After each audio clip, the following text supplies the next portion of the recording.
Autrefois, un enfant n'appartenait pas seulement à ses parents. Il appartenait à toute une communauté. Chaque adulte se sentait responsable de son éducation. Chaque ancien veillait sur lui. Chaque voisin le protégeait. Chaque regard bienveillant contribuait à sa croissance. À cette époque, la fraternité n'était pas un simple mot. C'était une manière de vivre. Les familles se connaissaient. Les portes restaient ouvertes. Les enfants jouaient librement dans les rues. Et lorsqu'un enfant commettait une faute, il pouvait être repris par n'importe quel adulte du quartier. Cette correction n'était pas perçue comme une intrusion. Elle était considérée comme un acte de responsabilité. Une preuve d'attachement. Une preuve d'amour. Après avoir corrigé l'enfant, l'adulte allait informer ses parents. Et les parents lui témoignaient leur reconnaissance. Parce qu'ils savaient que l'avenir de leur enfant concernait tout le monde. Ainsi régnait la confiance. Ainsi régnait la paix. Ainsi régnait l'harmonie. Il n'y avait pas cette perversité qui gangrène aujourd'hui certains esprits. Il n'y avait pas cette cruauté qui déshumanise. Il n'y avait pas cette ignominie qui détruit des vies entières. La tranquillité régnait. Les enfants grandissaient avec l'innocence que leur âge méritait. Ils avaient le droit de sourire. Le droit de rêver. Le droit de croire en demain. Mais aujourd'hui, les choses semblent aller de mal en pis. Chaque jour apporte son lot de drames. Chaque semaine révèle une nouvelle tragédie. Chaque mois brise une nouvelle famille. Et ce qui est le plus douloureux, c'est que les prédateurs ne sont pas toujours des inconnus. Parfois, ils vivent parmi nous. Parfois, ils portent le masque de la respectabilité. Parfois même, ils sont pères de famille. Comment accepter qu'un homme puisse détruire la vie d'une petite fille pour satisfaire ses pulsions?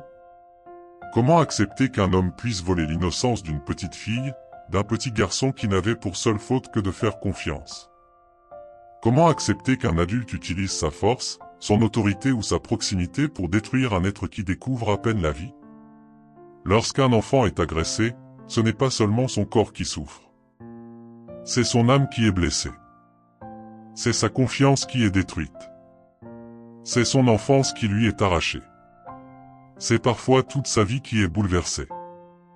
Certains portent ces blessures pendant des décennies. D'autres ne retrouvent jamais totalement leur équilibre. D'autres encore vivent dans le silence, la honte et la peur. Et derrière chaque enfant victime, il y a une famille qui souffre. Une mère qui pleure.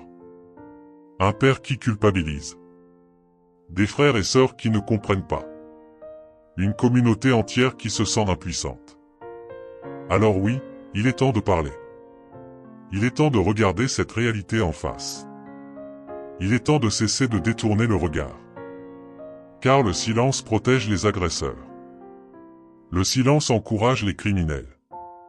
Le silence condamne les victimes à souffrir seules. Aujourd'hui, j'interpelle les décideurs publics. J'interpelle les responsables politiques.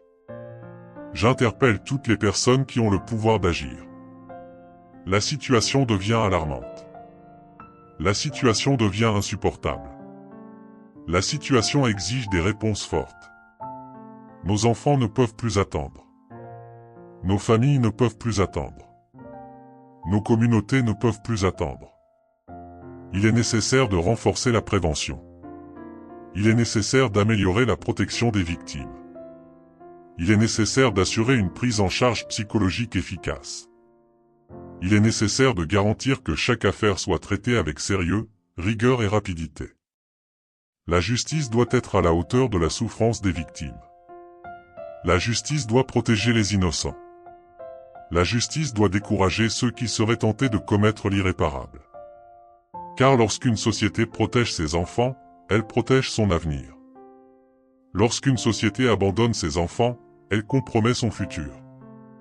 Chaque enfant est une promesse. Chaque enfant est un talent en devenir. Chaque enfant est une richesse pour la nation. Détruire un enfant, c'est détruire une partie de notre avenir collectif. Voilà pourquoi nous ne devons jamais banaliser ces crimes. Voilà pourquoi nous ne devons jamais nous habituer à ces tragédies. Voilà pourquoi nous devons rester vigilants. Parce qu'un enfant devrait grandir dans la sécurité. Parce qu'un enfant devrait grandir dans la confiance. Parce qu'un enfant devrait grandir dans l'amour. Aujourd'hui, plus que jamais, nous devons retrouver cet esprit communautaire qui faisait notre force. Nous devons redevenir les gardiens de nos enfants. Nous devons redevenir les protecteurs des plus vulnérables. Nous devons redevenir une communauté qui veille, qui agit et qui refuse l'indifférence. Il est temps de cesser la récréation. Il est temps de protéger nos enfants. Il est temps de défendre leur innocence. Il est temps de bâtir un monde où aucun enfant ne vivra dans la peur. Il est temps que chacun comprenne que lorsqu'un enfant souffre, c'est l'humanité entière qui est blessée. Alors parlons. Agissons. Protégeons. Éduquons. Dénonçons. Et refusons de rester spectateurs. Car les enfants d'aujourd'hui sont les bâtisseurs de demain. Et leur sécurité doit être notre priorité absolue. L'amour est le cœur invisible qui fait battre le monde.